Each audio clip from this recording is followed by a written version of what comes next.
దేవుని ఘనమైన నామమునకు స్తోత్రములు.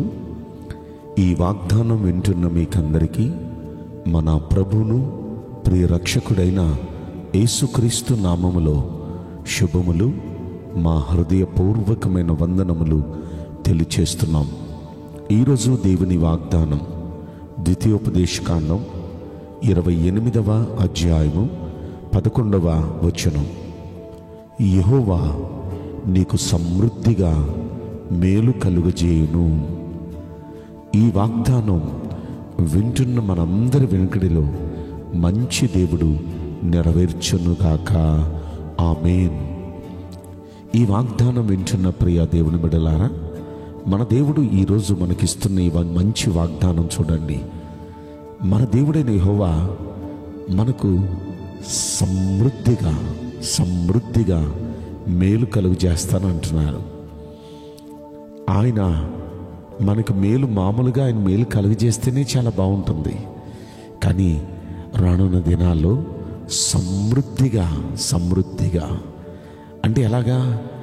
మనం అవసరమైన దానికన్నా, మనం ఊహించిన వాటికన్నా సమృద్ధిగా మేలు కలుగు చేయబోతున్నారు.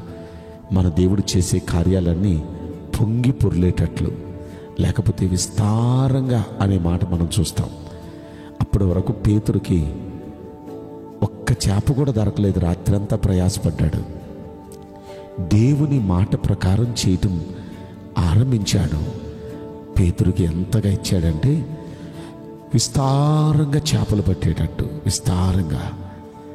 ఒక్క చేప కూడా దొరకని వ్యక్తికి విస్తారంగా, ఎంత విస్తారంగా అంటే పొంగి పొర్లే అంతగా. ఒక దోణి తీసుకున్నాడు, ఆ దోణి నిండా పోసాడు, దోణి అంతా ఫుల్ అయిపోయింది. ఇంకొక దోణి కూడా పిలిపించాడు, ఆ దోణిలో కూడా ఫుల్గా. దేవుడిచ్చేది ఏదైనా ఇంత సమృద్ధిగా ఉంటుంది. ఆయన అంటున్నారు, మనకి మేలు చేస్తానంటున్నారు.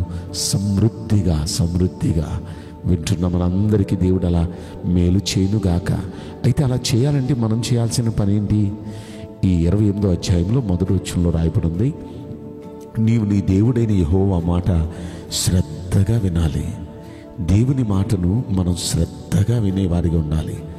సన్నిధికి శ్రద్ధగా వచ్చి కూర్చొని ఆసక్తిగా శ్రద్ధగా దేవుని మాటలు వినాలి.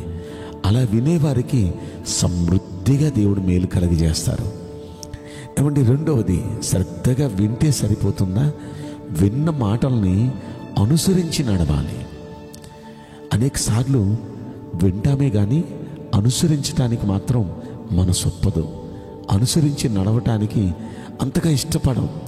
వాళ్ళు అలాగే చెప్తారు, అవన్నీ అనుసరించడానికి మనకి ఎక్కడ కుదిరిద్ది, మనకి ఎలా కుదిరిద్ది అనుకుంటూ ఉంటాం. అనుసరించి నడిస్తేనే కార్యాలు జరుగుతాయి.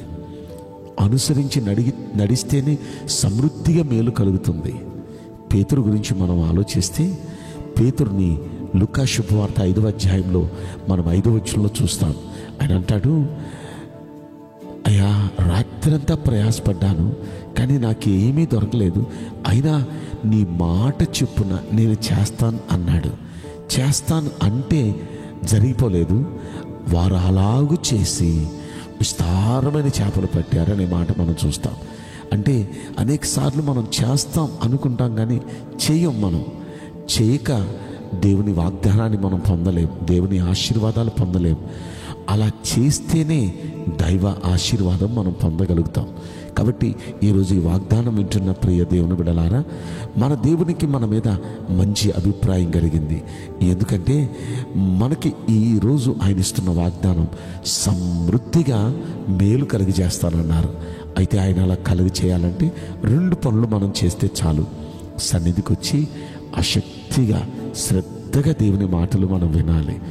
విన్న తర్వాత ఆ మాటలను గుర్తుపెట్టుకొని వాటిని అనుసరించి మనం నడవాలి. అనుసరించి నడిస్తేనే కార్యాలు జరుగుతాయి. కాబట్టి ఇక నుండి అలా చేద్దామా? నేను మీకోసం ప్రార్థన చేయబోతున్నాను. పరిశుద్ధుడా, ప్రేమగల యేసురాజా, మీ పరిశుద్ధ బంగారు పవిత్రమైన నామమునకు నిండు మనసుతో కోట్ల కొలదిగా స్తుతులు, స్తోత్రములు, వందనాలు చెల్లిస్తున్నాం. ఈ వాగ్దానం వింటున్న ప్రియుల జీవితంలో దయచేసి సమృద్ధిగా మేలు కలగచేయండి. ఎందుకంటే వారు మీ మాటలు శ్రద్ధ శ్రద్ధగా వినటానికి, ఇక నుండి ఆ మాటలను అనుసరించి నడవటానికి ఇష్టపడుతున్నారు.